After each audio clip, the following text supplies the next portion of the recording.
Apple company के founder Steve jobs, जो कि एक ब्रिलियंट लीडर रह चुके हैं। तो क्या ऐसा हो सकता है कि जो बातें स्टीव जॉब्स ने अपने जीवन के 50 सालों में सीखी हो वो आप सिर्फ 15 मिनट में सीख पाओ? वेल, इसका जवाब है हाँ, ऐसा हो सकता है। स्टीव जॉब्स ने स्टैनफोर्ड यूनिवर्सिटी में एक स्पीच दी थी और उसमें उन्होंने अपने जीवन की सबसे बड़ी लर्निंग्स को 15 मिनट में बताया था 3 कहानियों के माध्यम से। मैंने अपने एक सेमिनार में ऑडियंस से पूछा था कि आप में से कितने लोगों ने स्टीव जॉब्स की स्टैनफोर्ड कमेंसमेंट स्पीच सुनी है। तो उसमें से सिर्फ 1-2 लोगों के हाथ खड़े थे, बाकी किसी ने भी नहीं सुनी। और उसमें से कईयों ने सिर्फ इसलिए नहीं सुनी क्योंकि वो स्पीच इंग्लिश में है। और संदीप सर ने भी इस स्पीच को हाईली रिकमेंड किया है हर एक इंसान के लिए। आप में से कितने लोगों ने स्टीव जॉब्स की स्टैनफोर्ड कमेंसमेंट स्पीच देखी है? स्टीव जॉब्स जो एप्पल के फाउंडर थे, उनकी स्टैनफोर्ड वाली एक स्पीच है 20 मिनट की। अगर आप में से बाकी लोगों ने नहीं देखी है तो आई स्ट्रांगली रिकमेंड यू कि एक बार आप जा करके यूट्यूब पे वो ज़रूर देखें। तो अपनी उस स्पीच में वैसे तो उन्होंने बहुत सारी बातें कही और सारी ही कमाल की थी। तो आज शब्द सारे स्टीव जॉब्स के हैं। मैं तो बस उन्हें आवाज़ देकर हिंदी में और बहुत ही आसान भाषा का प्रयोग करके आप तक पहुंचा रहा हूं, ताकि कोई भी ऐसा ना हो जो विश्व की सबसे बेहतरीन स्पीच को सिर्फ लैंग्वेज बैरियर की वजह से ना सुन पाए। तो मन को सारी चिंताओं और बाहरी विचारों से मुक्त कर दें। आज आप वो सुनने वाले हैं जिसकी वजह से आपकी ज़िंदगी में एक विस्फोटक परिवर्तन आ सकता है। इस स्पीच को सुनने के बाद में आप आंदोलित हो उठेंगे। तो आइए बिना किसी देरी के हम शुरुआत करते हैं। धन्यवाद। आज विश्व के सबसे बेहतरीन विश्वविद्यालयों में से एक के दीक्षांत समारोह में आप सभी के साथ होना मेरे लिए सम्मान की बात है। मैं आपको सच बताना चाहता हूँ, मैं कभी किसी कॉलेज से पास नहीं हुआ और आज पहली बार मैं किसी कॉलेज ग्रेजुएशन समारोह के इतने नज़दीक तक पहुँचा हूँ। आज मैं आप सभी को अपने जीवन की 3 कहानियाँ सुनाऊंगा। ज़्यादा नहीं, बस 3 कहानियाँ। पहली कहानी है डॉट्स कनेक्ट करने के विषय में। रीड कॉलेज में एडमिशन लेने के बाद मैंने 6 महीने के अंदर ही पढ़ाई छोड़ दी थी, लेकिन मैं उसके 18 महीने बाद तक वहाँ किसी तरह आता जाता रहता। तो सवाल यहाँ पर यह आता है कि फिर मैंने कॉलेज क्यों छोड़ा? वेल, इसकी शुरुआत मेरे जन्म से पहले की है। मुझे जन्म देने वाली माता एक यंग अविवाहित ग्रेजुएट स्टूडेंट थी और वो चाहती थी कि मुझे कोई गोद ले ले, लेकिन इसी के साथ वो ये भी चाहती थी कि जो भी मुझे गोद ले वो कॉलेज ग्रेजुएट ज़रूर रहे। और इस प्रकार पहले से ही सब कुछ सेट था। मैं एक वकील और उसकी पत्नी के द्वारा एडॉप्ट किए जाने वाला था, लेकिन जैसे ही मैं इस दुनिया में आया, लास्ट मिनट पर उन्होंने अचानक अपना मन बदल लिया और उन्होंने कहा कि उन्हें तो एक लड़की चाहिए थी। इसीलिए आधी रात को मेरे माता पिता को कॉल किया गया, जो कि वेटिंग लिस्ट में थे, और उन्हें कॉल करके बताया गया कि हमारे पास में एक बेबी बॉय है, क्या आप उसे गोद लेना चाहेंगे? और उन्होंने तुरंत हाँ कर दी। लेकिन बाद में मेरी जन्म देने वाली माता को पता चला कि जिन्होंने मुझे गोद लिया है वो कॉलेज ग्रेजुएट नहीं है और पिता तो हाई स्कूल पास भी नहीं है, और इसीलिए उन्होंने अंतिम एडॉप्शन पेपर पर साइन करने से मना कर दिया।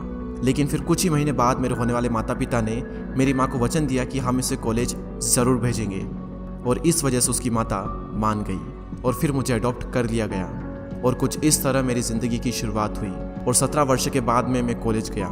लेकिन गलती से मैंने स्टैनफोर्ड जैसा ही एक महंगा कॉलेज चुन लिया। मेरे वर्किंग माता पिता की सारी पूंजी पढ़ाई में खर्च होने लगी और 6 महीने बाद मुझे इस पढ़ाई का कोई भी महत्व नहीं दिखाई दे रहा था। मुझे कोई आइडिया नहीं था कि मैं अपनी ज़िंदगी में क्या करना चाहता हूँ। कोई आइडिया नहीं था कि किस तरीके से कॉलेज मेरी मदद करेगा अपनी ज़िंदगी में कुछ करने के लिए।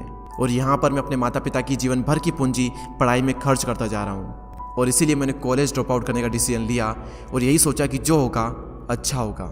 उस समय मुझे ये चीज़ बहुत ही डरावनी लगी, लेकिन जब बीते समय को आज मैं देखता हूँ तो मुझे लगता है कि ये मेरी ज़िंदगी का सबसे बेस्ट डिसीजन था। वो कैसे, मैं आपको अभी बताता हूँ। जैसे ही मैंने कॉलेज ड्रॉप आउट किया था तो मैंने उन क्लासेस को करना छोड़ दिया था जिसमें मेरा इंटरेस्ट नहीं था, और मैं केवल उन्हीं क्लासेस को करता था जिसमें मेरा इंटरेस्ट था। और ये सब कुछ करना कोई इतना आसान भी नहीं था, क्योंकि मेरे पास रहने के लिए कोई कमरा नहीं था। इसलिए दोस्तों के कमरों में मैं ज़मीन पर सोता था। मैं कोक की बोतलों को लौटाकर मिलने वाले पैसों से खाना खाता था। मैं हर संडे 7 मील पैदल चलकर हरे कृष्णा मंदिर जाता था, जिससे कि हफ्ते में कम से कम एक बार मैं पेट भरकर खाना खा सकूं, और ये मुझे बहुत ही अच्छा लगता था।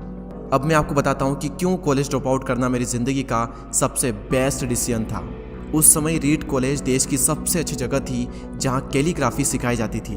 पूरे कॉलेज परिसर में हर एक पोस्टर, हर एक लेवल पर बहुत ही खूबसूरती से हाथों से कैलीग्राफ किया जाता था। और क्योंकि मैं कॉलेज छोड़ चुका था, इसलिए मुझे सामान्य क्लासेस करने की कोई आवश्यकता नहीं थी।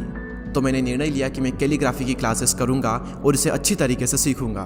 तो मैंने सेरिफ और सैंस सेरिफ टाइप फेसेस के बारे में सीखा, अलग अलग अक्षरों के बीच में स्पेस वेरी करना सीखा, और किसी अच्छी टाइपोग्राफी को क्या अच्छा बनाती है यह भी मैंने सीखा। यह सब कुछ बहुत खूबसूरत था, ऐतिहासिक था और इतना आर्टिस्टिक था कि इसे साइंस के द्वारा कैप्चर नहीं किया जा सकता था, और ये सभी मुझे बहुत ही आकर्षक लगता था। उस समय मेरा ऐसा कोई भी विचार नहीं था कि मैं इन चीज़ों का प्रयोग कभी अपने जीवन में करूँगा, लेकिन जब 10 साल बाद हम अपना पहला मैकिंटोश कंप्यूटर बना रहे थे तब मैंने इसे मैक में डिज़ाइन कर दिया, और यह बहुत ही खूबसूरत टाइपोग्राफी वाला विश्व का पहला कंप्यूटर बन गया। अगर मैंने कॉलेज में केवल कैलीग्राफी में प्रवेश नहीं लिया होता तो मैक में कभी भी मल्टीपल टाइप फेसेस या प्रोपोर्शनली स्पेस्ड फॉन्ट्स नहीं होते, और क्योंकि विंडो ने मैक की कॉपी की है तो दुनिया के किसी भी पर्सनल कंप्यूटर में ये सब नहीं होता।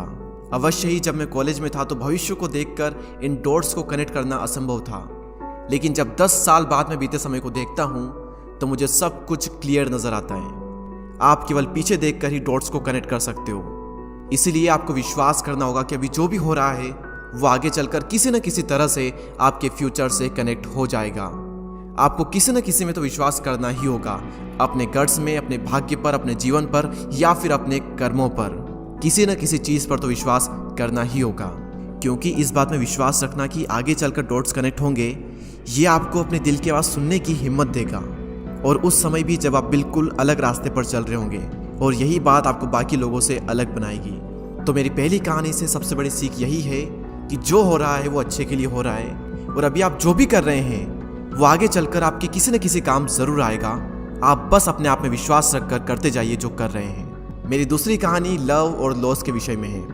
मैं बहुत ही सौभाग्यशाली था कि जिससे मैं प्यार करता था वह मुझे जल्द ही मिल गई। वॉज और मैंने अपने पिता के गैराज से एप्पल की शुरुआत की थी जब मैं 20 साल का था, और हमने बहुत मेहनत की, और 10 साल में एप्पल कंपनी 2 लोगों से बढ़कर $2 बिलियन और 4000 लोगों की कंपनी हो गई।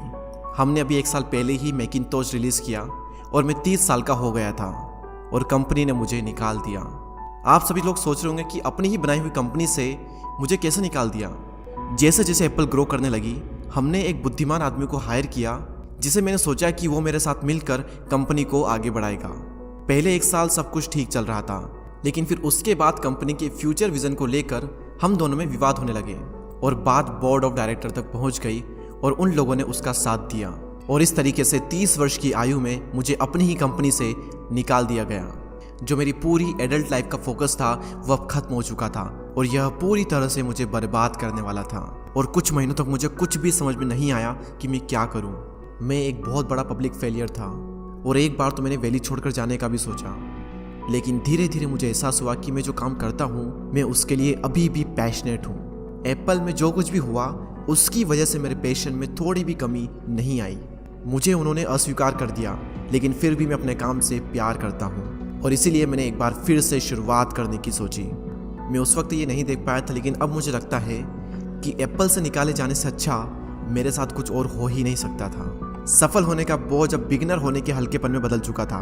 मैं एक बार फिर से स्वयं को बहुत ही हल्का महसूस कर रहा था, और इसी आज़ादी की वजह से मैं अपने जीवन के सबसे क्रिएटिव पीरियड में चला गया। अगले 5 सालों में मैंने एक कंपनी नेक्स्ट और दूसरी कंपनी पिक्सर शुरू कर दी, और इसी दौरान मैं एक बहुत ही अद्भुत महिला से मिला जो कि आगे चलकर मेरी पत्नी बनी।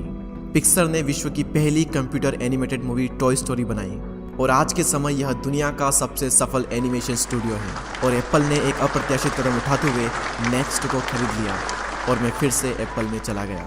आज एप्पल नेक्स्ट द्वारा विकसित की गई टेक्नोलॉजी का उपयोग करती है। तो यहाँ पर मैं पूरे विश्वास के साथ में कह सकता हूँ कि अगर मुझे एप्पल से नहीं निकाला गया होता तो ये सब कुछ मेरे साथ नहीं होता। यह एक कड़वी दवा थी, लेकिन मेरे विचार में एक मरीज को इसकी ज़रूरत थी। कभी कभी ज़िंदगी आपको इस तरह की ठोकर मारती है, लेकिन आप विश्वास मत खोइए। मैं विश्वास के साथ में कह सकता हूँ कि मैं सिर्फ इसलिए आगे बढ़ता गया क्योंकि मैं अपने काम से प्यार करता था।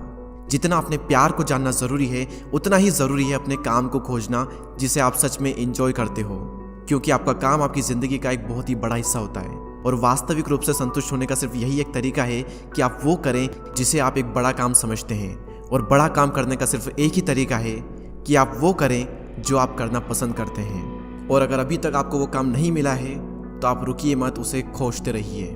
जैसा कि दिल से जुड़ी हर एक चीज़ में होता है, वो जब आपको मिलेगी तब आपको पता चल जाएगा। और जैसा कि किसी अच्छे रिलेशनशिप में होता है, वो समय के साथ साथ और भी अच्छी होती जाएगी। इसलिए इसे खोजते रहिए, रुकिए मत। मेरी तीसरी कहानी मृत्यु के बारे में। जब मैं 17 साल का था तो मैंने कोट पढ़ा था, यदि आप हर दिन ऐसे जिएंगे जैसे आपकी ज़िंदगी का आखिरी दिन है तो आप किसी न किसी दिन सही साबित हो जाएंगे। और इसने मेरे दिमाग पर एक बहुत ही बड़ी छाप छोड़ दी।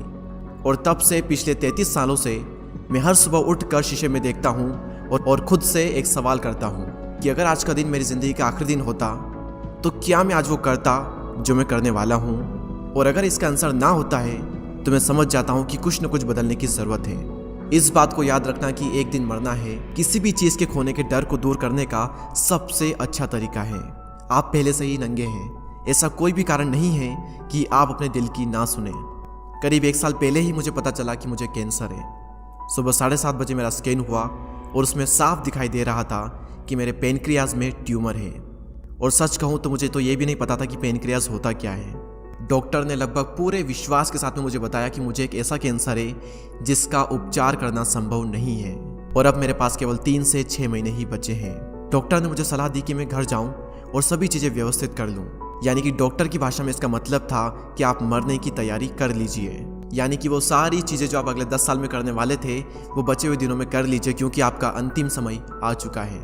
मैंने इस डायग्नोसिस के साथ में पूरा दिन बिता दिया और शाम को मेरी बायोप्सी हुई, जहां पर मेरे गले के रास्ते से पेट से होते हुए एक एंडोस्कोप डाला गया और एक सुई से ट्यूमर के कुछ सेल्स निकाले गए। उस वक्त मैं पूरी तरह से बेहोश था, लेकिन मेरी पत्नी और वहां पर जो भी उपस्थित था कि जब डॉक्टर ने माइक्रोस्कोप से मेरे सेल्स को देखा तो वह भी रो पड़ा, क्योंकि सेल्स को देखकर डॉक्टर समझ गया था कि मुझे एक बहुत ही दुर्लभ प्रकार का कैंसर हुआ है जो कि सर्जरी से ठीक हो सकता है। तो मेरी सर्जरी हुई और सौभाग्य से मैं अब बिल्कुल ठीक हूँ। मौत के इतने करीब तक मैं पहले कभी भी नहीं पहुँचा और मैं उम्मीद करता हूँ कि आने वाले कुछ समय तक मैं पहुँचूँ भी ना। और यह सब देखने के बाद मैं पूरे विश्वास के साथ में ये कह सकता हूँ कि मृत्यु एक उपयोगी लेकिन विशुद्ध रूप से बौद्धिक संकल्पना है। कोई भी मरना नहीं चाहता, यहाँ तक कि वो लोग जो स्वर्ग जाना चाहते हैं वो भी वहाँ जाने के लिए मरना नहीं चाहते।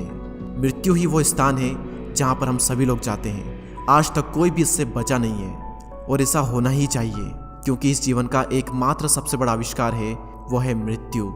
यह जिंदगी को बदलती है, पुराने को समाप्त करने का रास्ता खोलती है। और इस समय पर आप सभी लोग नए हैं और कुछ ही दिनों में आप सभी लोग पुराने हो जाओगे और रास्ते से साफ हो जाओगे। इतना ज़्यादा नाटकीय होने के लिए मैं आप सभी से माफ़ी चाहता हूँ, लेकिन यही सत्य है। आपका समय बिल्कुल सीमित है, इसीलिए इसे किसी और की ज़िंदगी जी कर व्यर्थ मत कीजिए। बेकार की सोच में मत फंसिए, अपने जीवन को दूसरों के हिसाब से मत चलाइए, औरों के विचारों के शोर में अपने अंदर की आवाज़ को मत दबाइए। और सबसे महत्वपूर्ण यह है कि अपने दिल और सहज बुद्धि की बात सुनने का साहस रखें, क्योंकि वे पहले से ही जानते हैं कि तुम वास्तव में क्या बनना चाहते हो। तो पहले अपने दिल की आवाज़ सुने, बाकी सारी चीज़ें सेकेंडरी है। और अंत में मैं आप सभी से यही कहना चाहूँगा, स्टे हंग्री, स्टे फुलिश। मैंने हमेशा अपने लिए यही मांगा है। और अब जब आप सभी लोग यहाँ से ग्रेजुएट हो रहे हैं तो मैं आप सभी के लिए भी यही विश करता हूँ, स्टे हंग्री, स्टे फुलिश। यानी कि भूखे रहिए और मूर्ख रहिए। भूखे यानी कि कुछ करने की भूख आपके अंदर होनी चाहिए, और मूर्ख रहो क्योंकि मूर्ख रहकर ही आप कुछ सीख पाओगे। अगर आपको ये लगता है कि आप सब कुछ पहले से जानते हैं तो आप कुछ भी नहीं सीख पाएंगे। तो भूखे रहिए और मूर्ख रहिए। Stay hungry, stay foolish. आप सभी को बहुत बहुत धन्यवाद। और दोस्तों, मैं दीपक दया आशा करता हूँ कि आपने इस वीडियो से बहुत कुछ सीखा होगा।